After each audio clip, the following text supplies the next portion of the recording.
வணக்கம் மாணவர்களை பெற்றோர்களே. ஜிகே கும்பியா career guidance expert and students counsellor. இன்னைக்கு நம்ம ஒரு முக்கியமான விஷயத்தை பற்றி டிஸ்கஸ் பண்ண போகிறோம். என்னன்னு பார்த்தோம்னா, பெற்றோர்கள் தங்கள் குழந்தைகளை பள்ளியில் சேர்ப்பதற்கு முன்பாக கவனிக்க வேண்டிய விஷயங்கள். இது ஏன் இந்த வீடியோ நான் ஷேர் பண்ணுறேன்னா, நேற்று ஒரு 2 லேடிஸ் அவங்க பேசிக்கிட்டதை நான் கவனித்தேன். அதில் ஒரு லேடி திடீர்னு 5000 ஃபீஸ் கட்ட சொல்லிட்டாங்க பையன் படிக்கிற ஸ்கூலில் அப்படின்னு சொன்னாங்க. இப்போ அதுலேருந்து நான் புரிஞ்சுக்கிட்ட விஷயம் என்ன அப்படின்னு சொன்னால், அந்த பெற்றோருக்கு எவ்வளோ ஃபீஸ் ஸ்ட்ரக்சர் என்பதை தெரியாமலே அந்த பள்ளியில் அவங்க சேர்த்துருக்காங்க. ஒன்று, பள்ளி தரப்புல இருந்து பெற்றோர்களுக்கு தெளிவாக ஃபீஸ் ஸ்ட்ரக்சரை பற்றி சொல்லாமல் இருந்திருக்காங்க அப்படிங்கிறதையும் நான் தெரிஞ்சுக்கிட்டேன். இதை அதை தவிர்க்கிறதுக்கு தான் இந்த வீடியோ நம்ம போடுறோம். பொதுவாக ஸ்கூலில் சேர்க்கறதுக்கு முன்னுக்கூட்டி நீங்கள் கவனிக்க வேண்டியது, அந்த பள்ளிக்கூடம் உங்களுடைய இருப்பிடத்திலிருந்து 5 to 8 கிலோமீட்டருக்குள்ளாக இருக்கிறதா. நீங்கள் கொண்டு போய் டெய்லி விட்டுட்டு வந்தாலும் சரி, அல்லது பள்ளி வாகனம் உங்கள் வீட்டுக்கு பிள்ளைங்களை கூட்டு போனாலும் சரி, ரெண்டுமே இந்த 8 கிலோமீட்டருக்குள்ளே இருக்கணும் அப்படிங்கிறத புரிஞ்சுக்கோங்க. ரெண்டாவது பார்த்தீங்கன்னா, அந்த பள்ளியில் தகுதியான ஆசிரியர் பெருமக்கள் இருக்கிறார்களா, அவர்கள் எவ்வளவு நாட்களாக அந்த பள்ளியில் பணிபுரிகிறார்கள் என்பதையும் தெளிவாக கேட்டு தெரிஞ்சுக்கணும். மூன்றாவது பார்த்தீங்கன்னா, அந்த பள்ளியில் தேவையான இன்ஃப்ராஸ்ட்ரக்சர் இருக்கிறதா, பிளே கிரவுண்ட் இருக்கா, லேபு ஃபெசிலிட்டிஸ் வச்சுருக்காங்களா. லேபுங்கிறது ரொம்ப முக்கியமானது.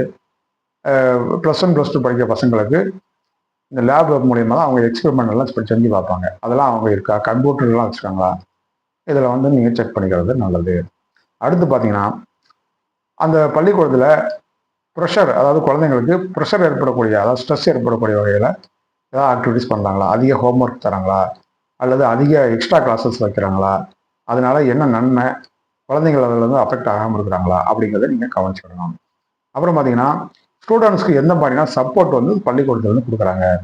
அதாவது ஒரு ஸ்டூடெண்ட் சரியாக படிக்கலை, அல்லது அவருக்கு ஏதோ ஒரு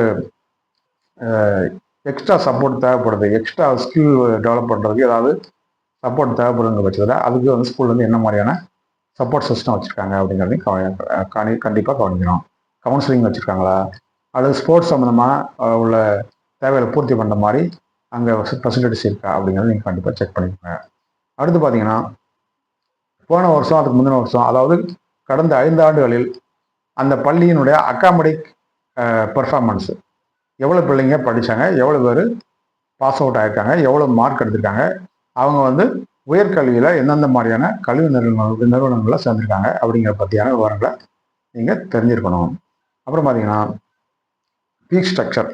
நீங்கள் ஃபீஸ் ஒரு பள்ளிக்கூடத்தில் சேர்க்கறதுக்கு முன்னாடி முழுமையாக டே 1லேருந்து எண்ட் ஆஃப் தி இயர் வரைக்கும் ஃபீஸ் ஸ்ட்ரக்சர் எவ்வளோ அப்படிங்கிறத பிரேக் அவுட் கேட்டு வாங்கிக்கோங்க. பிரேக் அவுட்னா உங்களுக்கு அட்மிஷன் ஃபீஸ் எவ்வளவு, டியூஷன் இருந்தால் டியூஷன் ஃபீஸ் எவ்வளவு, யூனிஃபார்ம் ஃபீஸ் எவ்வளவு, நோட் புக் ஃபீஸ் எவ்வளவு, டிரான்ஸ்போர்ட்டேஷன் ஃபீஸ் எவ்வளவு, எக்ஸ்ட்ரா ஆக்டிவிட்டிஸ் எவ்வளோ ஃபீஸு, எல்லாம் கேட்டு தெரிஞ்சுக்கிறது ரொம்ப நல்லது.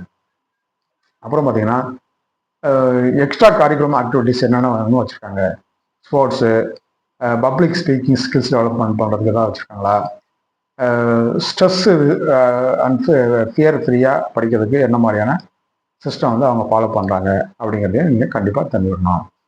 அதுக்கப்புறம் பார்த்தீங்கன்னா, ஒரு ஸ்கூலில் எவ்வளோ ஒவ்வொரு கிளாஸ்லேயும் எவ்வளோ ஸ்டூடெண்ட்ஸ் இருக்கிறாங்க. அதாவது 25 to 30 ஸ்டூடெண்ட்ஸ் தான் அந்த பள்ளிக்கூடத்தில், அதாவது அந்த கிளாஸில் இருந்தாங்கன்னா டீச்சர்ஸ் அவங்க கரெக்டாக மானிட்டர் பண்ணி கண்ட்ரோல் பண்ண முடியும்.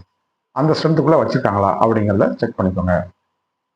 கடைசியாக பார்த்தீங்கன்னா, அந்த பள்ளிக்கூடத்தில் படிக்கக்கூடிய மாணவர்களுடைய பெற்றோர்கள் இருப்பாங்க இல்லையா, அவங்ககிட்ட பிள்ளைங்களோட எஜுகேஷன் எப்படி இருக்குது, குவாலிட்டி ஆஃப் எஜுகேஷன் எப்படி இருக்குது, ஸ்ட்ரெஸ் ஃப்ரீயாக படிக்கிறாங்களா, ஸ்போர்ட்ஸு ஃபெசிலிட்டிஸ்லாம் என்னென்ன மாதிரியான ஸ்போர்ட்ஸ் ஃபெசிலிட்டி இருக்குது, ஃபீஸ் ஸ்ட்ரக்சர்லாம் கரெக்டாக அவங்க இன்ஃபார்ம் பண்ணாங்களா, அது அஃபோர்டபுளாக இருக்கா, இந்த மாதிரி விஷயங்கள்லாம் அவங்ககிட்ட கேட்டு தெரிஞ்சுக்கிட்டிங்கன்னா நிச்சயமாக இந்த பள்ளிக்கூடத்தில் உங்கள் பிள்ளைங்களுக்கு படிக்க வாய்ப்பு கொடுக்குறாங்கன்னா அதை நீங்கள் அவைல் பண்ணுறதா இல்லை வேண்டாமா அப்படிங்கிறத நீங்கள் முடிவு பண்ணிக்கலாம்.